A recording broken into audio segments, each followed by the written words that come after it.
이번 시간에는 사주에서 이 천복귀인이라는 것이 있는데, 천복귀인이 있으면 어떻게 되는 건가 하는 것에 대해서 한번 알아보도록 하겠습니다. 이 천복귀인이 사주에 있게 되면은, 일단 무조건 출세와 성공이 보장되는 뭐 여러 좋은 장점이 굉장히 많고, 인덕도 많고, 많은 사람들의 인기도 누리고, 좋은 면이 굉장히 많은데 그것을 요약하자면, 출세와 성공이 보장된다. 그 다음에 인덕이 무궁하다. 뭐 이런 식으로 표현을 할 수가 있겠습니다. 그래서 천복귀인이 사주에 있으면은 뭐 어떻게 되느냐 하는 것에 대해서 여러 명리 선생님들이나 책에서 이러쿵 저러쿵 굉장히 복잡하게 얘기했는데 다 그걸 요약하자면은 쉽게 말해서 많은 사람의 사랑과 존경을 받으면서 동시에 출세와 성공이 보장되는 그러한 구조의 사주를 천복귀인이 있다 이렇게 설명할 수가 있겠습니다. 먼저 그렇다면 천복귀인이라는 게 뭐냐 하는 것에 대해서 한번 살펴볼 필요가 있는데, 자, 이 천복귀인이라는 것은 두 가지 종류로 나눠서 생각해 볼 수가 있어요. 먼저 천복귀인은 이렇게 간여지동으로 이렇게 존재하는 어떤 사주 내에서 사주의 구조가 이런 간여지동으로 정관이 있는 경우, 그 경우가 하나 있고, 간여지동은 아니지만 정관의 노기사주 어딘가에 있는 경우 그런 경우로 나누어서 설명해 볼 수가 있겠습니다. 이 천복귀인은 우리가 귀인이라고 하기 때문에 일종의 신살의 일종이다 이렇게 볼 수가 있겠습니다. 보는 사람에 따라서는. 그러나 이거를 이제 반드시 신살의 일종이라고 천복귀인을 신살의 일종이다 이렇게 볼 수도 있지만은 그것보다는 어떤 사주의 어떤 특별한 구조다. 사주의 어떤 특별한 구조의 하나다. 이렇게 이해하고 있는 것이 더 편합니다. 그러니까 신살하고는 약간 거리가 있을 수도 있지만은 이름이 천복귀인 이렇게 돼 있으니까 어떤 신살의 일종이 아닌가 이렇게 생각할 수가 있겠습니다. 그러나 뭐 천복귀인이 신살이다 이렇게 이해도 되고 중요한 것은 어떤 것을 천복귀인이라고 하느냐 그리고 그거를 잘 이해하는 것이 중요하다 이렇게 볼 수가 있겠습니다. 자, 이 천복귀인은 제가 이 삼명통회,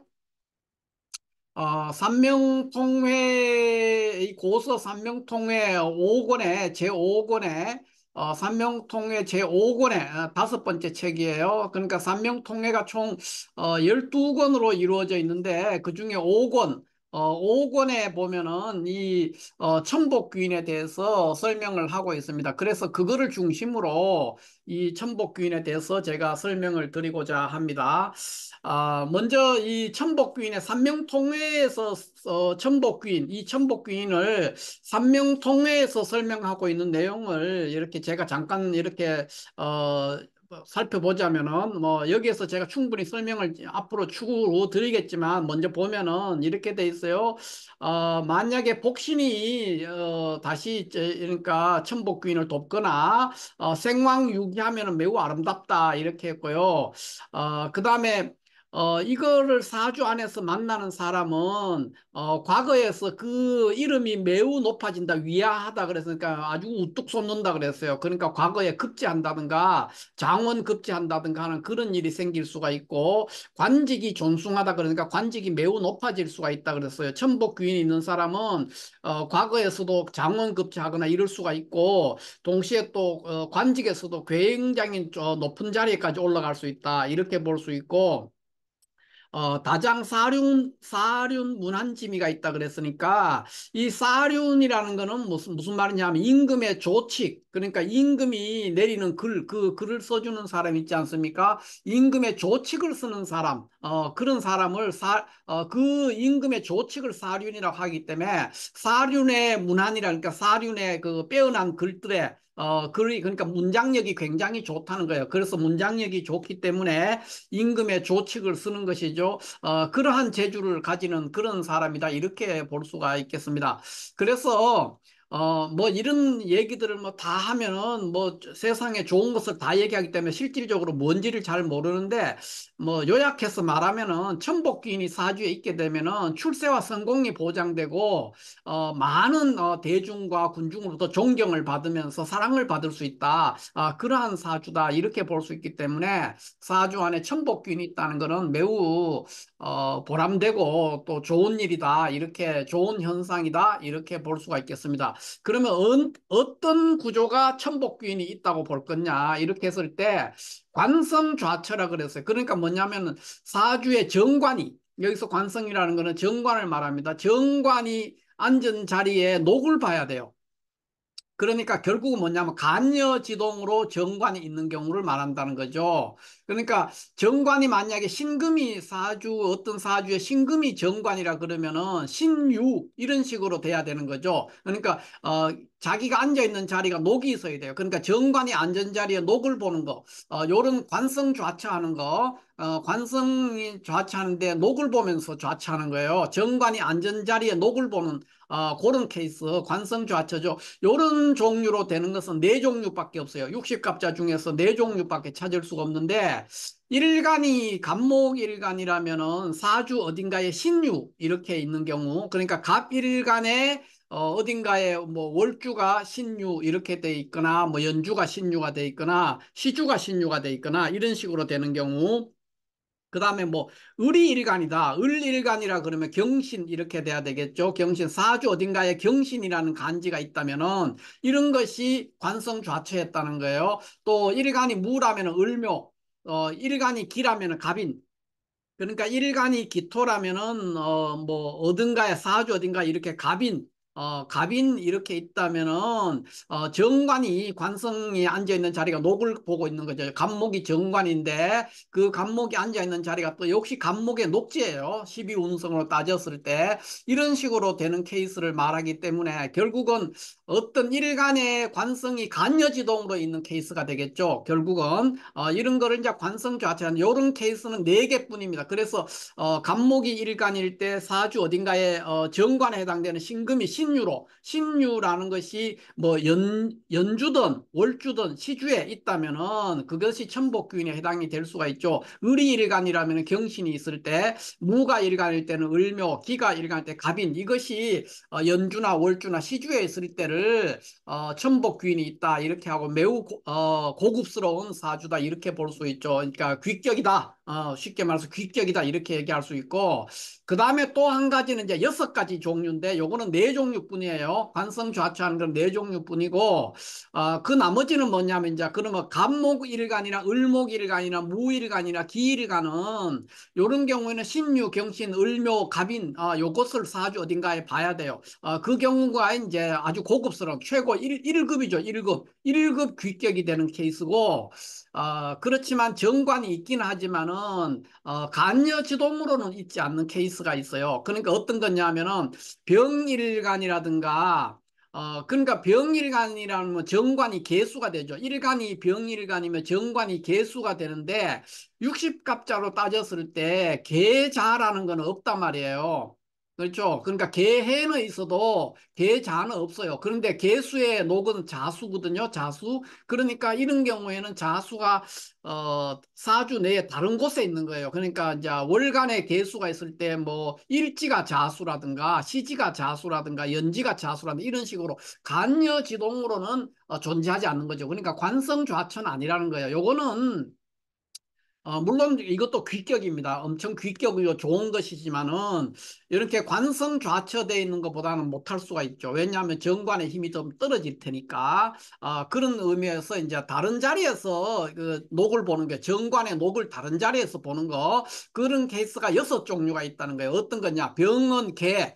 개를 보고 다른 지지 어딘가에 바로 밑에는 아니지만 어딘가에 자수를 볼 때. 그 다음 일간이 정이면은 이미 정관이 되죠. 임수가. 이 임수가 연지나 월지나 또는 시지에 어딘가에 해수를 볼 때 이럴 때도 정관의 녹을 가지고 있는 거고 경일 때는 그다음 임일 때는 기가 정관이 되는데 이때는 지지 어딘가에 오를 볼 때, 그다음에 신금이 일간일 때는 병이 정관이 되고 또 개가 일간일 때는 무토가 정관이 되는데 이럴 때는 지지 어딘가에 사를 볼 때 이럴 때를 천복귀인이 있다 이렇게 말합니다. 그런데 이런 경우에 관성 좌처가 아닌 관성이 그러니까 간여지동으로 존재하는 그런 천복귀인이 아닌 케이스죠. 그렇기 때문에 이것은 요것도 무슨 물론 천복귀인에 해당이 되지만 요 경우보다 간여지동으로 있는 것보다는 조금 격이 낮아질 수 있는 그러한 천복귀인이지만 역시 이 부귀를 누릴 수 있는 격국이다 이렇게 볼 수가 있겠습니다. 이런 것을 이제 천복귀인이다. 천복귀인의 구조가 어떤 거냐 했을 때 이런 것이고 사주에 천복귀인이 있으면은 뭐 한마디로 말하면 출세와 성공이 보장되고 만인의 존경과 사랑을 받는다. 이렇게 이해하면 틀림이 없겠습니다. 그러니까 우리가 출세나 성공하는 사람 중에서 많은 사람의 어떤 증오라든가 미움이라든가 질투를 받을 수가 많지 않습니까? 그런데 이 천복귀인이 있으면은 출세와 성공이 보장되지만 동시에 만인의 존경과 사랑도 받는다는 거예요. 그러니까 굉장히 귀한 구조가 되는 것이죠. 이거는 이제 조금 전에도 제가 말씀드렸지만 이 귀인이라는 말이 붙어 있으니까 신살의 일종으로 볼 수도 있지만은 신살로 안 보고 그냥 사주 구조의 하나 일종이다 이렇게 봐도 무리가 없겠습니다. 그러나 뭐 귀인이라는 말이 붙어 있으니까 신살이라고 이해해도 뭐 그것을 틀렸다고 할 수는 없고요. 그것도 무방하다 그렇게 봐도 그렇게 볼 수 있지만 핵심은 어떤 것이 천복 귀인이냐 하는 것인데 그것이 하나가 있고 어떤 구조가 천복 귀인이냐 요거 하나를 파악을 해야 되고요. 두 번째는 천복귀인이 있으면 어떤 현상이 있느냐, 천복귀인이 있으면 어떤 복록이 있느냐 하는 걸 살펴야 되는데 첫 번째 천복귀인이 있으면은 천복귀인의 구조가 되려면은 갑일간이면 신유, 을일간이면 경신, 무일간이면 을묘, 기일간이면 갑인이라는 게 이런 것들은 다 간여지동으로 정관을 사주 내에 가지고 있는 케이스가 되고 요거는 굉장히 고급스러운 천복귀인이 될 것이고 그 다음에 간여지동은 아니지만은 정관, 일간의 정관의 녹을 어딘가에 가지고 있는 케이스들이죠. 이렇게 있는 것도 관성 좌천은 아니지만 이런 게 6개 종류가 나올 수 있는데 이것도 역시 천복귀인의 일종이다. 이렇게 볼 수가 있습니다. 그래서 천복귀인이 있으면 어떻게 되느냐? 출세와 성공이 보장되고 그 다음에 만인의 존경과 사랑을 받는다. 그러니까 굉장히 고급스러운 쉽게 말해서 군자죠. 우리가 이제 일반적으로 우리가 말할 때 군자의 모습이다 이렇게 볼 수가 있겠습니다. 그러니까 단순한 권력자 이런 것이 아니라 단순하게 출세해서 사람들의 미움과 증오 속에서 개인적인 출세를 했는 것이 아니라 존경과 사랑도 받는 그러한 출세와 성공이 될 수 있는 그런 사람이기 때문에 천복귀인이 있으면 아주 부귀한 격이 될 수 있다 이렇게 볼 수가 있겠습니다. 다만 오늘 천복귀인에 대해서 뭐 여러 가지 여기에서 삼명통해에서 설명했는 걸 제가 잠깐 설명했지만은요 일반적으로 시중의 명리가들이 천복귀인이라고 설명하는 걸 보면은 천간에 예를 들어 갑일간이면 그것의 정관이 지지 어딘가에 있으면은 천복귀인이라고 해요. 그러니까 갑이면은 유금, 을이면은 신, 병이면은 자, 정이면은 해, 무면은 묘, 기면은 인 이런 식으로 일간에 정관되는 글자가 지지 어딘가에 있으면은 그것을 천복귀인이라고 하는데 이렇게 되면은 천복귀인이 없는 사람이 없게 드물게 되겠죠. 드물게 되기도 하지만은 이런 그런 모든 사람이 다 그러면 출세와 성공을 하고 만인의 존경과 사랑을 받는 이런 거는 성립되지 않는 거예요. 그렇기 때문에 시중에서 보면 이런 구조 그러니까 일간의 정관이 지지 어딘가에 있는 케이스들을 다 천복귀인이 있다 이렇게 이런 거를 천복귀인이라고 설명하고 있는데 이것은 천복귀인이 뭔지에 대해서 전혀 이해하지 못한 잘못된 생각이다 이렇게 볼 수 있죠. 이거는 천복귀인이 아닙니다. 천복귀인이 있으려면은 이렇게 간여지동으로 있거나 정관의 녹이 지지 어딘가에 있어야만이 되기 때문에 제가 말하는 이 천복귀인은 삼명통의 고서 중에서 유명한 고서죠. 삼명통의 5권에 천복귀인이라고 설명되어 있습니다. 그거를 기준으로 해서 제가 설명을 합니다. 거기에 요 내용을 읽어보시면은 요 내용을 지금 제가 설명 요거를 얘기를 하고 있어요. 그래서 천복귀인이 되면은 사륜 문한지미가 있다 그랬으니까 굉장한 문필가이고 또 관직이 존숭해지고 사륜 문한지미가 있고 또 과거에서 이름이 수준이 매우 높아진다. 그러니까 장원급제를 할 수 있는 그런 사람이다. 이렇게 볼 수가 있기 때문에 매우 부귀한 격국이다. 매우 부귀한 사주다. 이렇게 요약해서 설명할 수가 있겠습니다. 자, 이렇게 해서 오늘은 사주 구조에서 천복 귀인이 무엇인가 하는 것에 대해서 삼명통의 5권에 소개되어 있는 천복 귀인을 중심으로 한번 설명을 드려봤습니다. 감사합니다.